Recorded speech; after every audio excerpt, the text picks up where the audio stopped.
Hello, family. Please subscribe and leave a like for us. It means the world to us. Also, share this video to your friends and loved ones, and turn on post notifications so you don't miss future videos from us.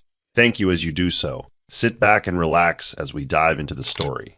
Anita and Monica were inseparable in the dusty streets of Egbeda, where laughter echoed louder than hunger.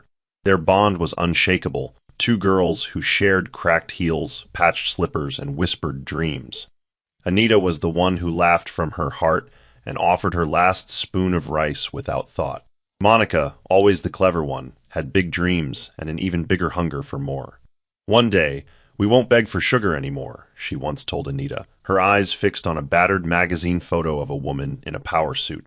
They studied together under flickering bulbs, made promises in chalk-written letters, and promised each other this: never change, never betray.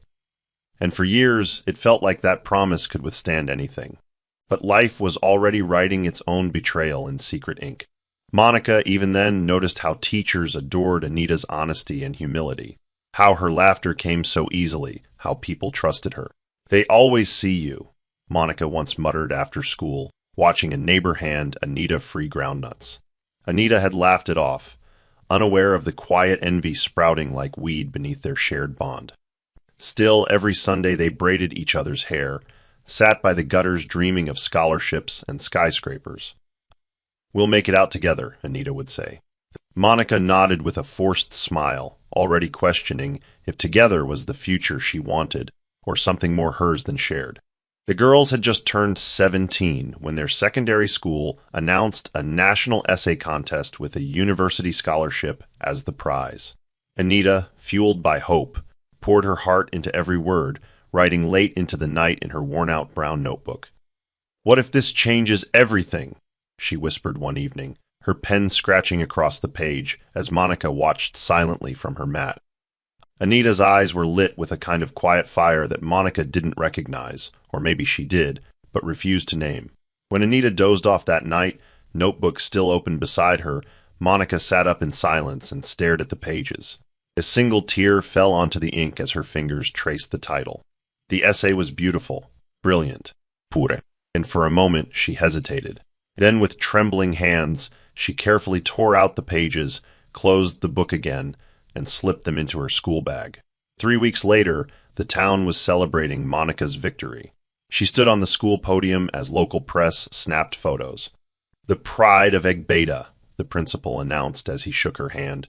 Anita stood in the crowd, clapping with a smile that didn't reach her eyes. "You submitted something too, right?" a classmate asked her. "I didn't finish mine," she lied. That night, alone in the backyard, Anita flipped through her notebook and discovered the missing pages. Her throat tightened. Her best friend had stolen not just her words, but the chance to leave the life they both swore they'd escape. She didn't confront Monica. Instead, she sat on the cold ground and cried into her knees. Meanwhile, Monica soaked in her new glory, posing for a local newspaper with a framed certificate, never once looking back. The first crack in their sisterhood had split wide open, and Anita said nothing. Monica had started working part-time at a boutique in Akeja owned by a cousin of Gloria's. One afternoon, she convinced the manager to bring Anita on as a shop assistant. "She's neat, respectful, and she really needs the work," Monica said, playing the concerned friend. Anita was grateful. "I'll pay you back one day," she promised as they both folded dresses behind the glass counter. The job was tedious but better than nothing, and it gave Anita a tiny sense of dignity. Until that Thursday evening, when a customer screamed, "My bracelet!" "It's gone!" Chaos erupted in the store. The manager locked the door. Everyone was searched. When the gold bracelet was found in Anita's bag, the room went still. Anita's body went cold. I don't know how that got there," she stammered, shaking. Monica stood behind her, eyes wide with fake confusion. "Anita, why?" she whispered, and in that moment, Anita's world collapsed. The police came. The boutique pressed charges. Anita was taken away in tears, her dignity crushed, her reputation blackened. Monica told Gloria, "I just can't believe she would do something like that." The lie came too easily. Gloria said nothing but gave her a strange look. That weekend, Anita's mother begged on her knees at the station. Charges were dropped. but the stain remained. "You're lucky they didn't prosecute," the officer muttered as she walked out. Anita couldn't understand what hurt more, the false accusation or Monica's silence. She didn't return to the boutique. She didn't go back to school. She started working as a cleaner, silently carrying the weight of shame that didn't belong to her. Monica never mentioned it again. And when Anita saw her laughing on social media weeks later, surrounded by new friends, the ache turned into something harder, not hate, but a quiet death of trust. After the boutique scandal, every job Anita applied for ended the same. Awkward smiles, sudden rejections, whispered rumors. "She's the one from the shop," people murmured behind her back. Left with no choice, she took jobs that paid in silence, cleaning restrooms, scrubbing tiles, folding uniforms that would never be hers. Her hands grew rough. Her back bent too early for her age. At 19, Anita was already invisible in a world that once cheered for her. She slept in servant quarters or on borrowed mats, carrying only a small duffel and the notebook she never let go of, now mostly blank, except for one sentence she wrote again and again. "I didn't steal." In the stillness of night, she would sometimes whisper it like a prayer. No one heard, and no one cared. She moved from house to house, job to job, always trying to stay under the radar. One day, while sweeping the marble staircase of a wealthy family in Lekki, she heard the young madam whisper to her friend, "Don't trust housegirls too much. They always have stories." Anita paused, her broom midair. The pain wasn't in the insult. It was in the fact that she couldn't defend herself without sounding like a liar. That day, she didn't cry. She just swept harder. Her voice grew quieter, but her heart grew stronger. She learned to walk with her eyes down and her thoughts high above the world that judged her.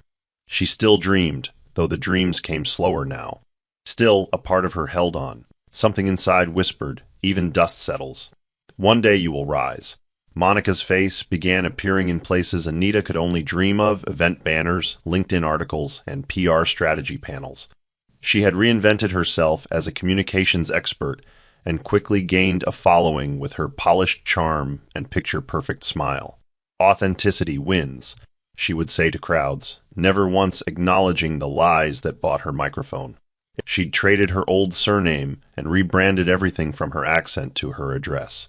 Meanwhile, Anita caught glimpses of her old friend's ascent from TV screens in homes she scrubbed. One evening while mopping a lounge in Ikoyi, Anita looked up to see Monica on a talk show. The host gushed, Monica Blake, the definition of self-made. Anita stood frozen, the mop dripping beside her. Her lips moved as if to respond, but no sound came. She watched Monica laugh on national television, a laugh that once filled the corners of their childhood, now ringing hollow with reinvention. That night, alone in a servant's corridor, Anita took out her notebook and drew a shaky line across the first page. Below it, she wrote, "She made it. I survived it." The distinction mattered. She didn't hate Monica, not truly. But there was a weight pressing on her ribs each time she saw her smile like nothing had ever happened. Monica now dated a powerful CEO named Fred Dalhart, a man known for being reclusive yet influential in the financial sector. Anita didn't know much about him, except that Monica posted soft launch photos of wine glasses across from his on quiet balconies. "He's finally proposing soon," one Instagram caption hinted, followed by champagne emojis. Didn't matter to Anita, or so she told herself. She had other things to focus on, like keeping her new maid job at a top agency. She didn't know that fate was about to throw her into a house she never expected, with a man whose signature would change everything. The Dalhart estate was unlike any Anita had cleaned before, expansive, sterile, and echoing with emptiness. The floors were marble, the windows stretched like cathedral panes, and the walls bore art Anita couldn't name. She arrived early that Monday, uniform crisp, hair pulled into a clean bun. "No noise, no late hours, and avoid the West Wing," the housekeeper warned as she handed Anita a folded schedule. Anita nodded. As she moved through the halls, she noted the cold quiet of the home. It didn't feel lived in. It felt curated. After lunch, she was assigned to clean the main living area, and as she bent to polish the lower shelf of the glass console, she heard it, that laugh. Sharp, familiar, haunting, she froze.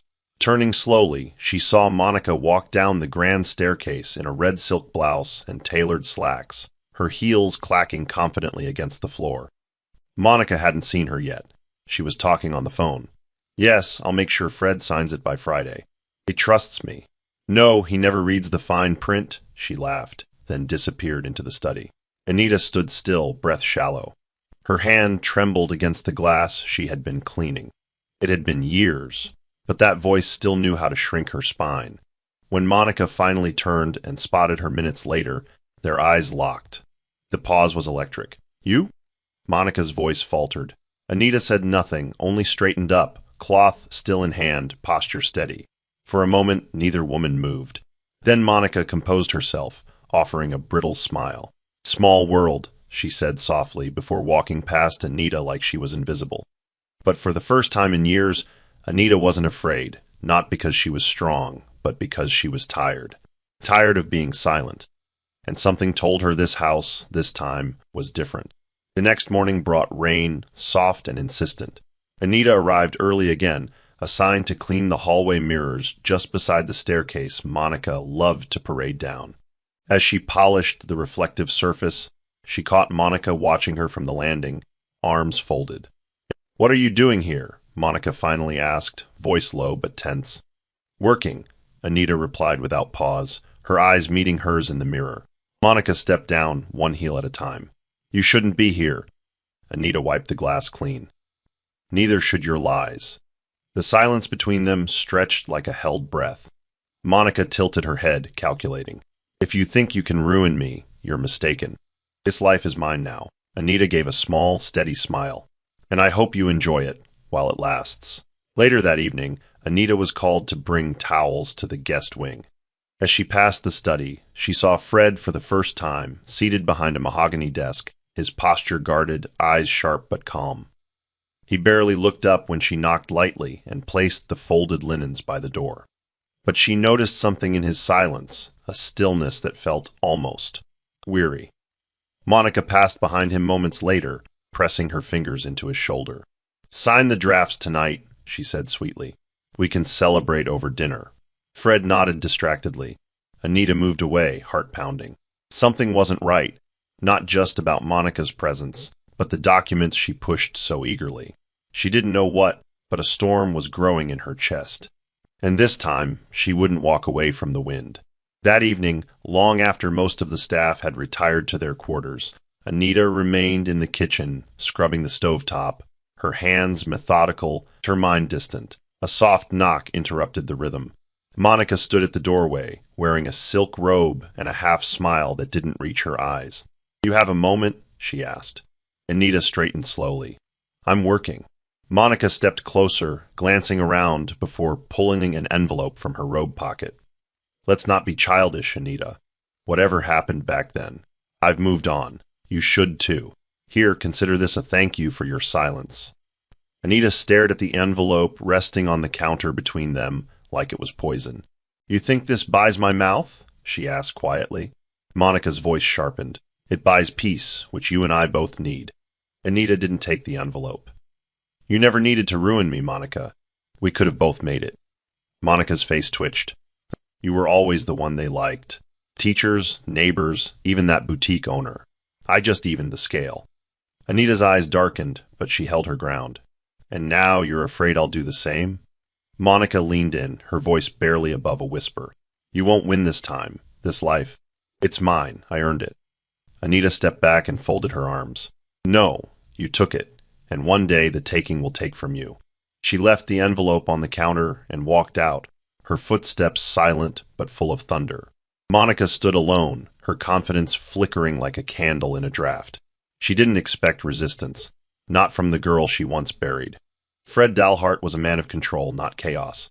He rarely spoke more than necessary, and when he did, his words carried a measured weight. For months now, he'd been managing a delicate merger that could make or break his standing in the international market. But lately, he'd been distracted by Monica's urgency, by his own restlessness, and, oddly enough, by the quiet presence of a housemaid who never made eye contact unless absolutely necessary. One afternoon, while sitting in the courtyard reviewing contracts, Fred glanced up and saw Anita kneeling beside the gardener's wife, who was sobbing quietly beside a dying plant. She lost her son last month, the gardener later explained. Madame Anita brings her tea every Wednesday. Fred watched the scene through the glass wall. No fuss, no fanfare, just kindness without a camera. Later that evening, Fred asked Wesley, "Who's the new maid?" Wesley replied, "Anita, came through a vetted agency. Quiet type, but efficient." Fred nodded, but the question lingered in his mind. Why did her name sound oddly familiar? At dinner, he asked Monica, "Do you know her?" Monica's fork paused midair. "Just another girl from the agency," she said too quickly. "I don't pay attention to the help." Fred didn't press further, but his eyes narrowed slightly. He began to notice things, how Anita worked longer hours, how staff seemed to gravitate toward her, how she spoke with grace but little joy. One evening after the dining room had emptied, he passed by the kitchen and heard her humming an old lullaby, one his late mother used to sing. He didn't interrupt, but something stirred quietly within him. He wasn't sure why, but Anita's presence made the mansion feel less hollow. Monica threw a lavish engagement dinner at the estate, inviting press, influencers, and a few business elites. She wore a fitted emerald gown that sparkled like envy itself. Her left hand lifted dramatically every time the photographers clicked, the diamond ring catching the chandelier light with deliberate flair. "To love, power, and forever," she toasted with a grin that concealed calculation. Anita served quietly from the sidelines, her uniform crisp, her face unreadable. But when Monica extended her hand toward Fred during a speech, Anita's gaze dropped, not to the ring, but to her own wrist, barely concealed beneath the sleeve. A faded scar peeked out, the scar that marked the night she tried to disappear from a world that never defended her. The laughter in the room rang louder than her thoughts, but inside her, something broke open like a storm cloud. Later that night, alone in her room, Anita peeled back her sleeve and traced the scar with her fingers. She hadn't thought of that night in a long time, the bitter pills, the blur, the rushed hospital visit that changed nothing. No one knew. No one ever asked. She remembered waking up in a cold ward, an IV in her arm, and the nurse who muttered, "You're too young for this kind of sadness." Anita pressed her palm over the scar, not to hide it, but to feel it. It was still there, not as pain, but as proof. Outside, the house buzzed with clinking glasses and false blessings. Inside, she whispered, "You survived that. You'll survive this, too." And for the first time in years, her voice didn't tremble when she said it. Wesley had been Fred's assistant for nearly 6 years, and if there was one thing he was excellent at, it was reading silence. And lately, Anita's silence had a story stitched into it. One morning, while organizing paperwork near the foyer, Wesley spotted her rearranging the books on the lounge shelf with unusual care. "You always work this hard?" he asked casually, leaning against the doorway. Anita gave a soft shrug. "If the floor is clean, they don't ask what's on your heart." Wesley didn't laugh. He stepped in, eyes narrowing thoughtfully. "Tell me something. Why does Monica look uncomfortable every time you walk in the room?" Anita froze, fingers tightening around the spine of a hardcover. "You'd have to ask her that," she said, her voice low, almost too calm. Wesley didn't push, but that answer, quiet as it was, etched itself into his memory. Over the next few days, he observed more closely. Monica's mood would shift whenever Anita entered a room. There was something deeper there than awkward familiarity. It was tension born from something unsaid. One evening, Wesley stayed behind after Fred's business meeting and found Anita sweeping the corridor outside the study. "I know who you are now," he said gently. Anita turned slowly, her eyes wary. "Do you?" He nodded. "I remember the boutique case. My cousin worked there. Told me years ago the girl never confessed. Said the whole thing felt off." Anita blinked. "I didn't take it," she whispered. "I know," Wesley replied, "and I don't think Monica ever forgot what she did either." For the first time, Anita looked him in the eye and saw no judgment. Just understanding, and something else, loyalty. The quiet alliance was born that night, unspoken but sturdy. In Fred's home office, deals were sealed not with handshakes but clauses. This one merger between Dalhart Holdings and a European firm had been months in the making. Fred's legal team had almost finalized the agreement when Monica insisted on inserting a specific clause under the joint asset allocation section. "It's standard," she said smoothly, placing the document on Fred's desk. "It's just for future protection. You and I are building something together, right?" Fred glanced over it briefly, brow furrowed. "This looks more like asset transference than protection." Monica laughed, wrapping her arms around his neck from behind. "Oh, come on, don't get cold feet now. That's just legal fluff. Trust me, every couple does this these days." Her voice was sugar, but her eyes flicked to Wesley in the corner, daring him to object. Wesley said nothing then. But the next morning, he found the clause highlighted in yellow, titled Executive Succession in Event of Merger or Marital Union. It sounded harmless, but the phrasing allowed full control to be handed to Monica upon legal partnership, regardless of Fred's standing. It wasn't just ambitious, it was predatory. Anita overheard a snippet of conversation while polishing the hallway mirror. "He doesn't even know what he's signing." Her heart skipped. She ducked back quietly, but the words haunted her for hours.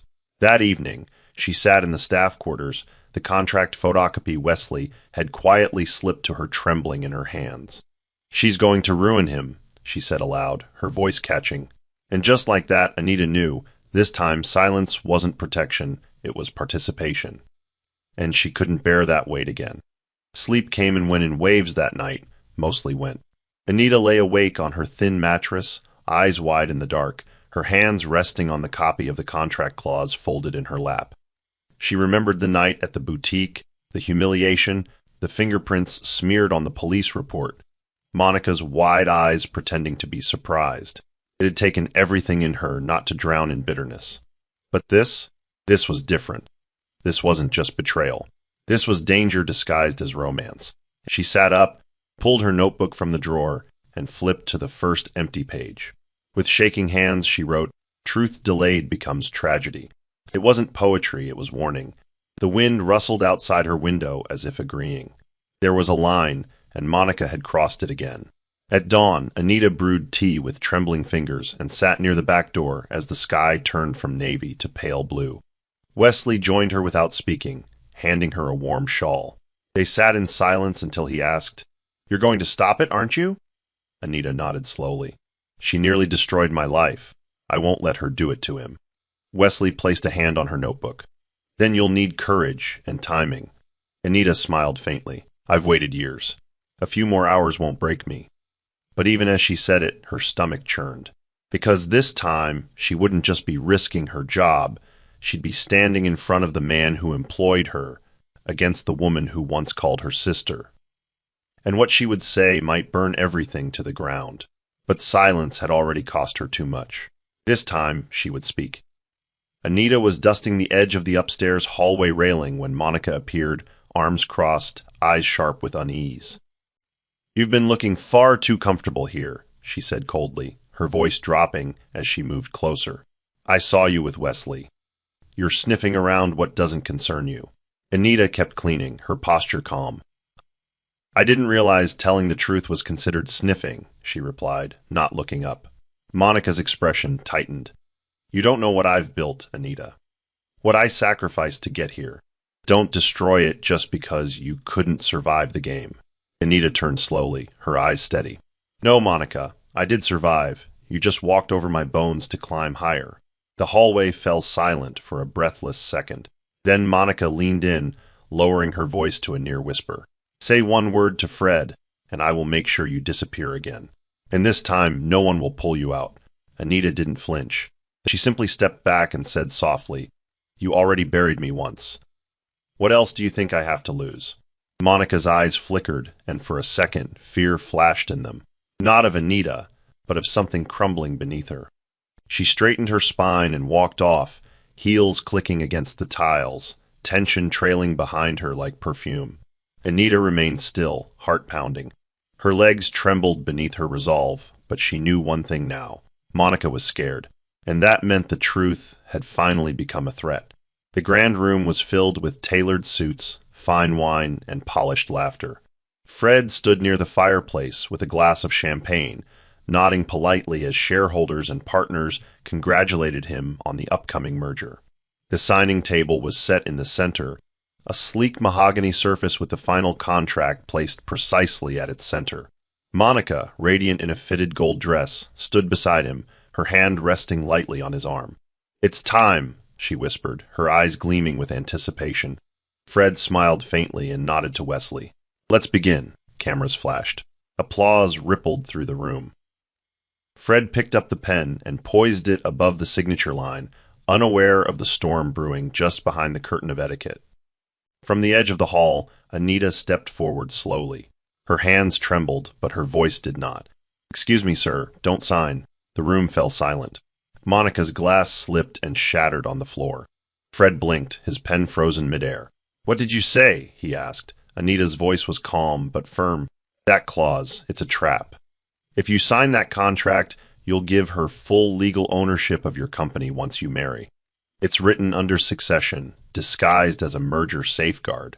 Gasps stirred among the crowd. Wesley took a quick step forward and nodded, confirming her words. Monica's face drained of color. "She's lying," she shouted. But Fred's hand was already trembling, not from shock, but from clarity. The celebration had cracked wide open. And now, all eyes were shifting toward the woman who once had his trust. Fred looked down at the document again, his jaw tightening. He slowly handed the pen back to Wesley and turned to Monica. "Is this true?" His voice was low but firm. Monica tried to laugh, brushing a strand of hair behind her ear. "Fred, please. Don't let a bitter housemaid manipulate you. She's trying to ruin what we have." Anita stepped forward, her voice unwavering. "I'm not trying to ruin anything. I'm trying to stop another version of what she did to me years ago. She framed me, and I stayed silent, but I won't do it again." The weight of her words pressed on the room like thunder. Fred looked between the two women, one flawless and furious, the other worn but sincere. Then he turned to Wesley. "Get the legal team. I want every clause reviewed, now." Monica panicked. "Fred, I did it for us. I wanted security. You trust everyone but me." Her voice cracked, desperate. But Fred's expression had changed.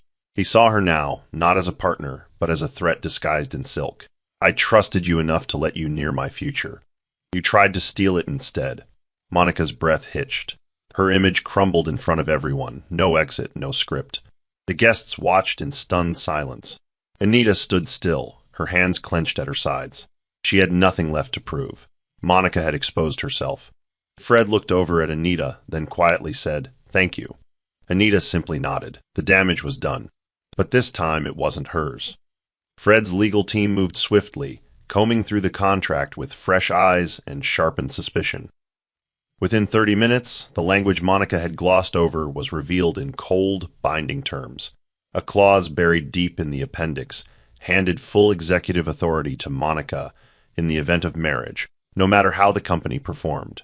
It wasn't just a safety net. It was a power grab disguised in sentiment. "This wasn't an oversight," the senior counsel remarked gravely. "It's deliberate, and it's dangerous." Fred said nothing for a long time.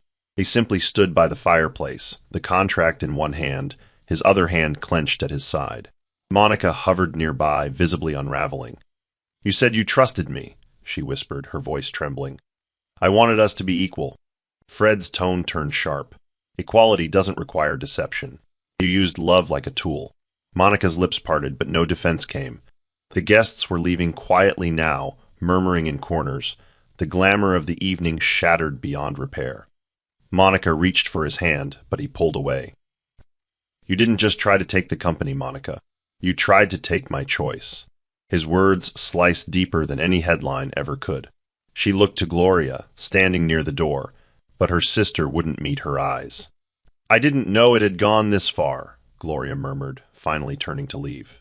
And in that moment, Monica stood truly alone, the weight of her ambition turning into public shame. Anita remained silent in the background, heart-pounding, watching truth do what silence never could, break everything wide open. The next morning, Monica sat alone in the estate's guest lounge, dressed in sweats for the first time Anita could remember.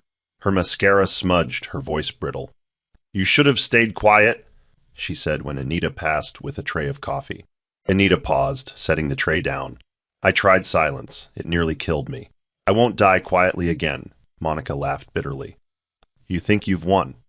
You think Fred will choose someone like you." Anita didn't blink. "I don't want his heart. I just wanted to give him back his eyes. Monica gripped the cushion beside her tightly, suddenly looking less like a woman in power and more like a girl who'd lost her way.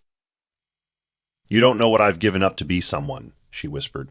"Neither do you," Anita replied gently. "You spent so long proving yourself to the world, you forgot how to be someone real." Later that afternoon, Fred called off the engagement in private. Monica tried to spin the narrative. It was the pressure, the media, the timing, she pleaded, her voice cracking. "I love you, Fred." He shook his head slowly. "If that's true, you wouldn't have turned my trust into leverage." Her tears finally spilled, but Fred had already packed her things. By the next evening, Monica was gone from the estate. But not quietly. Word of the clause leak had reached investors. Blog sites speculated. Board members questioned. And in rooms she once dominated, Monica's name now sparked wariness, not awe. Gloria kept her distance, choosing silence as her only loyalty. Meanwhile, Anita swept the front hallway with a steadier hand, unaware that across the corridor, Fred watched her through the glass, no longer seeing a maid, but the only one who'd spoken when it mattered.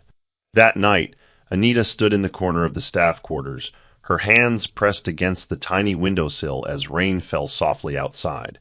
For the first time in years, the weight of it all crashed against her like a wave, every job rejection, every accusation, every morning she'd woken up believing she was nothing more than what Monica made her. Fred's voice echoed in her memory. "You gave me back my eyes." That sentence stirred something buried deep within. She sat on the bed and opened her notebook, flipping to the page with the faded words. "I didn't steal." Her pen hovered above it. "This time," she wrote, and I finally made them believe it. The ink bled slightly from the damp in the air, but her heart felt lighter. Wesley knocked gently on her door. "He's asking if you'll come up to the study. Just to talk." She followed, nervous but calm. Fred was there alone, sleeves rolled up, no tie. He gestured for her to sit. "You didn't owe me anything," he began. "You could have let me fall. Why didn't you?" Anita swallowed hard. "Because someone once let me fall. And I know how hard it is to climb back up alone." Fred looked at her, a softness replacing his usual guard. "She took your future," he said quietly. Anita's eyes misted. "She took my life." Fred's hand flexed slightly on the desk, and he nodded. "And now it's time to build a new one. But only with people who know the weight of truth." They sat in silence for a while, two people who had both lost something, and maybe, just maybe, were starting to find something new. 2 days after the signing debacle, just as the estate was beginning to regain a tense silence, a black government SUV pulled into the compound. Fred was in his home office reviewing calls from board members when Wesley knocked briskly. "There are 2 officers here. They have a warrant," he said lowly. Fred stepped into the marble foyer where Monica, who had returned briefly to retrieve personal documents, froze at the sight of the men in uniform. "Miss Monica Blake?" one of them asked. Her lips parted in protest, but no words came. "You're under investigation for fraudulent representation in business documentation," the officer continued. "We'd like you to come with us." Monica turned to Fred, her eyes wide with disbelief. "You told them?" she whispered. Fred met her gaze unmoved. "I told the truth." Monica's hands trembled as they cuffed her, not for the crime, but because there were witnesses. Staff stood silently in the hallway. Anita had emerged from the guest corridor and watched with a heavy heart. Despite everything, watching Monica reduced to this was sobering. Gloria stormed in moments later, disheveled and red-eyed. "You could have handled this quietly, Fred," she snapped. "She's not a criminal." Fred didn't raise his voice. "She forged legal documents, Gloria. If I had signed, 1,000 people would have lost jobs, including your sister, eventually." The car door slammed outside. The sirens weren't loud, but the moment was. And as the vehicle disappeared down the driveway, Anita stood still. Not triumphant, not vindicated. Just stunned by how quickly deception could collapse when exposed to the right light. By morning, the news was everywhere. CEO's fiancé accused of fraud days before wedding. Who is Monica Blake, and what was she hiding? Comment sections exploded with speculation.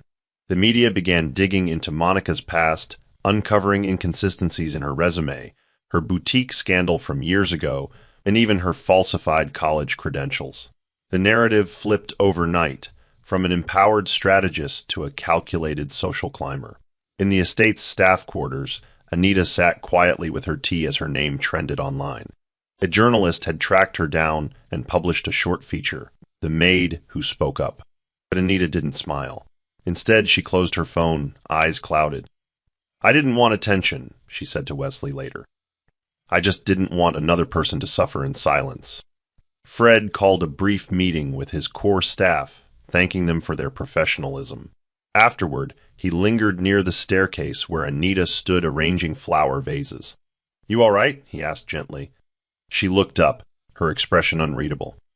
"I'm still trying to understand how truth can feel both like freedom and loss." Fred nodded. "It shakes the ground, but it leaves space to build something better." She gave him a small smile, one that didn't quite reach her eyes.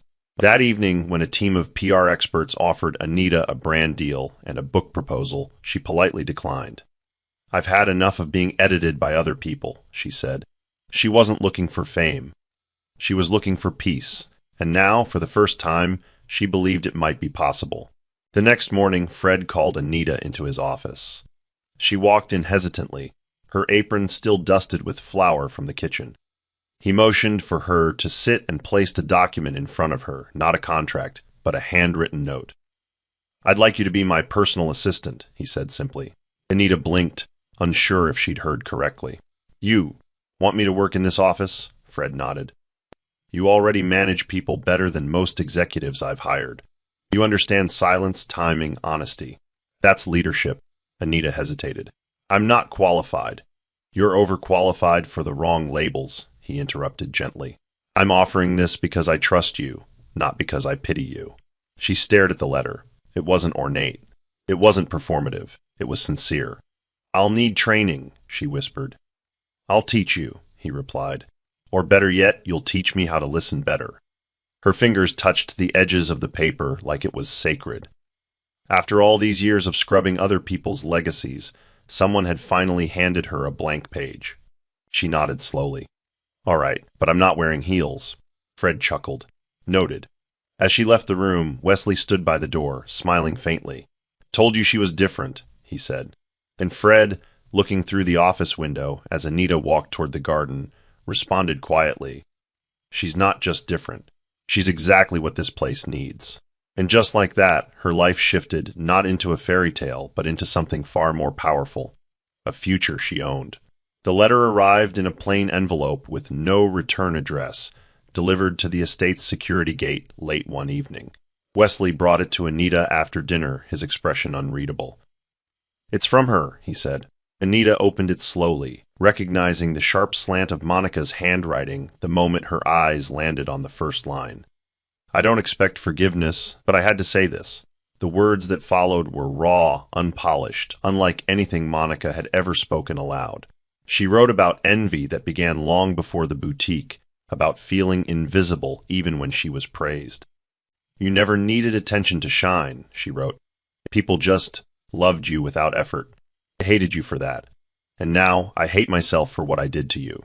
Anita's hands trembled slightly as she continued reading. Monica described sleepless nights in her holding cell, reliving the sound of the shattered glass when Anita spoke up at the signing. "I always knew you'd tell the truth one day," she wrote. "I just didn't think it would undo me so completely." But what broke Anita wasn't Monica's confession, it was the final paragraph. "I don't know who I am without the lies anymore. But if I ever figure it out, I hope I'm half the woman you already are." Anita folded the letter quietly, her heart tangled in a knot of sorrow and clarity. Later that night, she sat by the window and whispered, "You always wanted to win, Monica. Maybe learning to lose with grace is the beginning of something real." There was no revenge in her voice, just grief for the girl who had once braided her hair and shared her biscuits. Gloria returned to the estate without warning one cloudy afternoon, her heels clicking nervously against the marble. She wasn't as confident as she once seemed. Her eyes darted as she searched for Anita, finally finding her reviewing files in the new assistant's office. "Do you have a minute?" she asked softly. Anita looked up, the tension in her shoulders rising, but she nodded. Gloria stepped inside and closed the door behind her. "I should have said something. Years ago," she began. I knew about the bracelet. I knew Monica put it there. But her voice broke. I told myself it wasn't my business. Anita's lips pressed into a tight line. And what do you think it became, Gloria? The silence that followed was heavy, but not cruel. Gloria sank into the chair opposite her, shoulders slouched. She was my sister. I protected her because I thought, maybe if she got ahead, she'd stop needing to hurt people.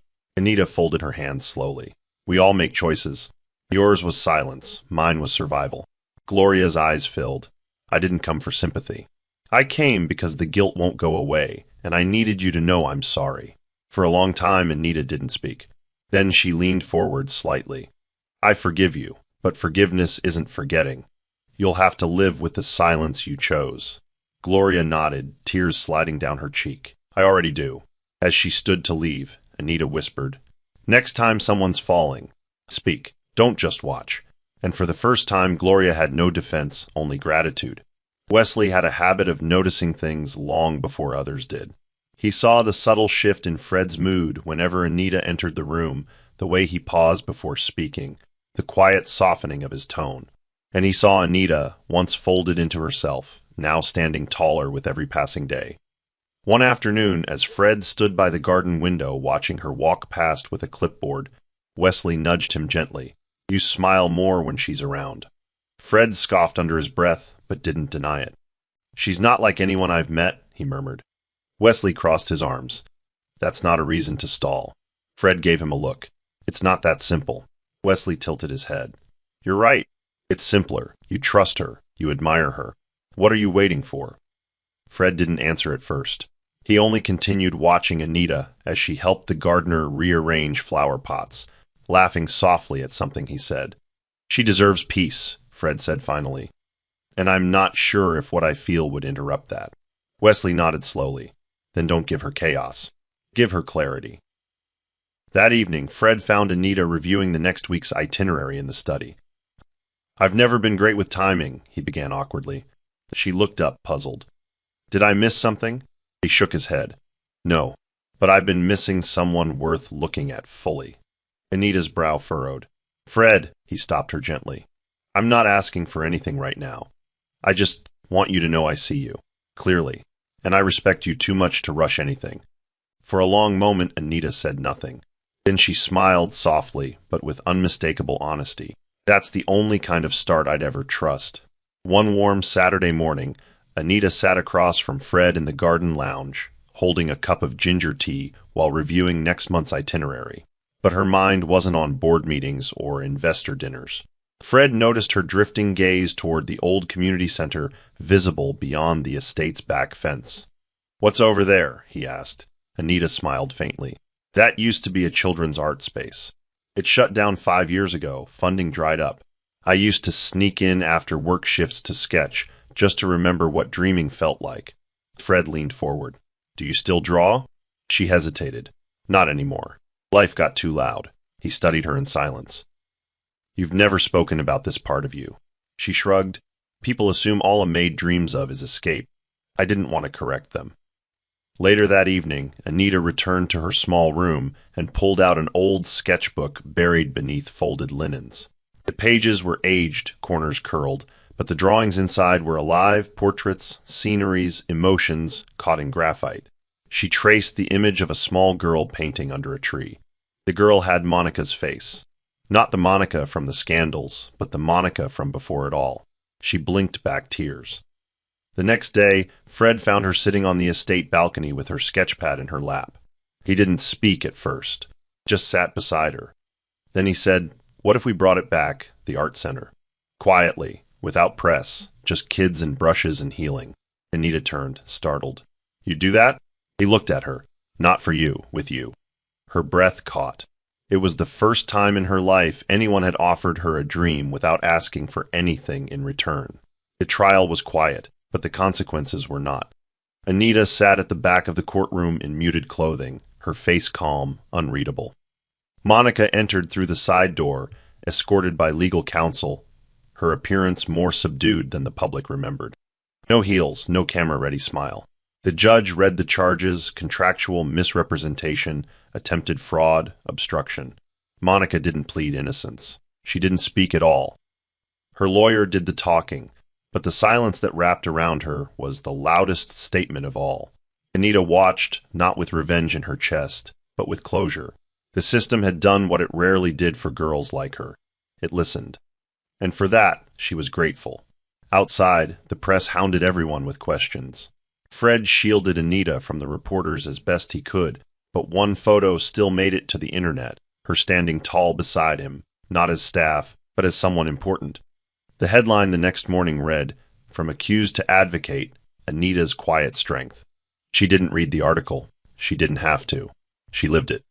Later that evening, while watering the estate flowers, she received a message from a former housekeeper at a different residence. "Because of you, I said no today. I walked away from what I couldn't bear." Anita sat down on the garden bench, heart full. It wasn't about victory. It never had been.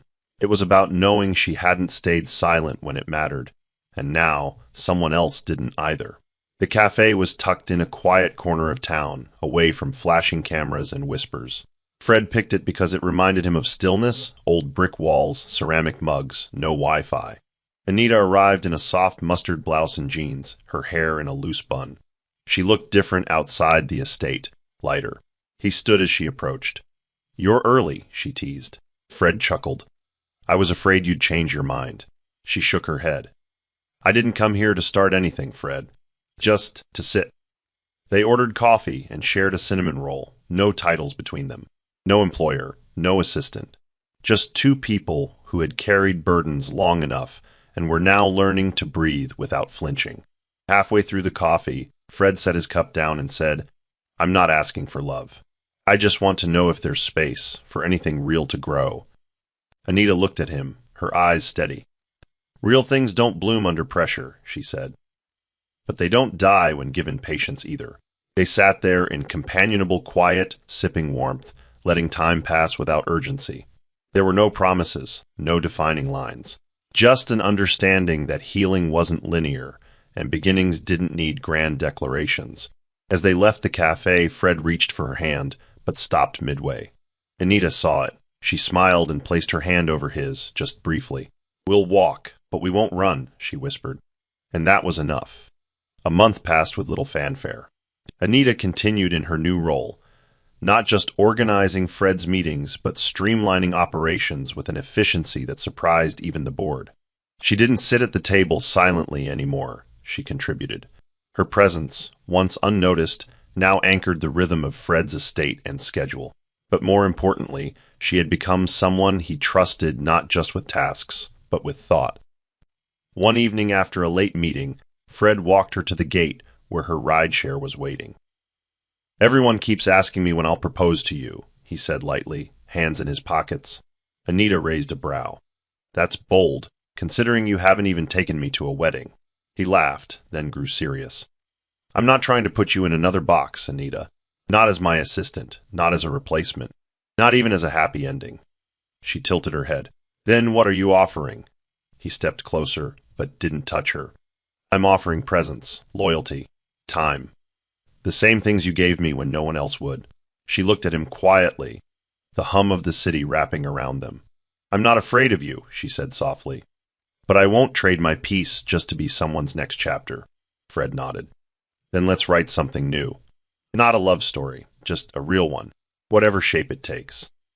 They stood there for a moment longer, neither moving.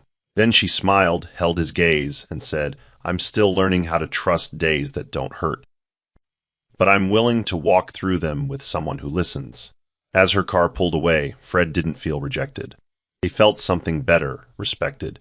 And in that quiet space, where expectations didn't speak louder than care, something sincere had finally found its footing. The estate staff gathered that morning for an internal announcement. Fred stood beside Anita, who wore a soft gray blouse and navy slacks, not a uniform, not a title-bound outfit. Just a woman standing in her truth. "Effective today," Fred began, "Anita Rocco will oversee internal strategy and staff development."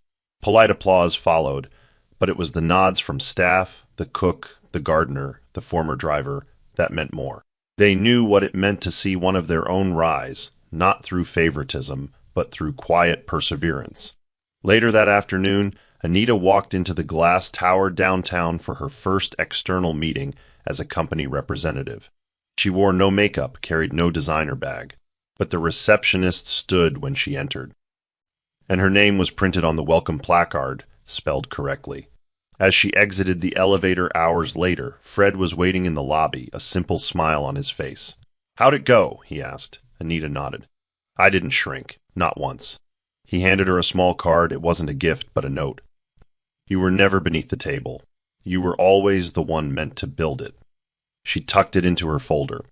Outside, the wind caught the hem of her blouse as she stepped toward the car. The world hadn't changed, but she had. From a girl once silenced by betrayal to a woman whose voice restored dignity, not just for herself, but for others who had been left voiceless in quiet rooms. As the car pulled away from the curb, Anita didn't look back. She didn't need to. Her story wasn't ending. It was just beginning, unrushed, unbranded, and entirely hers. Here's the Bible verse, Isaiah 61, verse 7. "Instead of shame and dishonor, you will enjoy a double share of honor. You will possess a double portion of prosperity in your land, and everlasting joy will be yours." Explanation. This verse speaks directly to Anita's restoration. What was stolen through betrayal, her name, dignity, and future, was returned not by revenge, but by truth and courage. She didn't just recover. She rose into honor and purpose beyond what anyone expected. Moral of the story. A lie can silence a person, but it cannot bury their purpose. When you stand for truth, even if your voice trembles, justice will find its way back to you. No betrayal is stronger than a steady heart. Sometimes the greatest victory isn't in reclaiming what was lost, but in discovering who you were all along. That's the end of the story. What did you learn from this story? Drop your thoughts in the comment section. Leave a like, and don't forget to subscribe and turn on post notification so that you'll be notified whenever we drop our next videos. Also, share this video to someone who might be interested. Thank you so much for watching.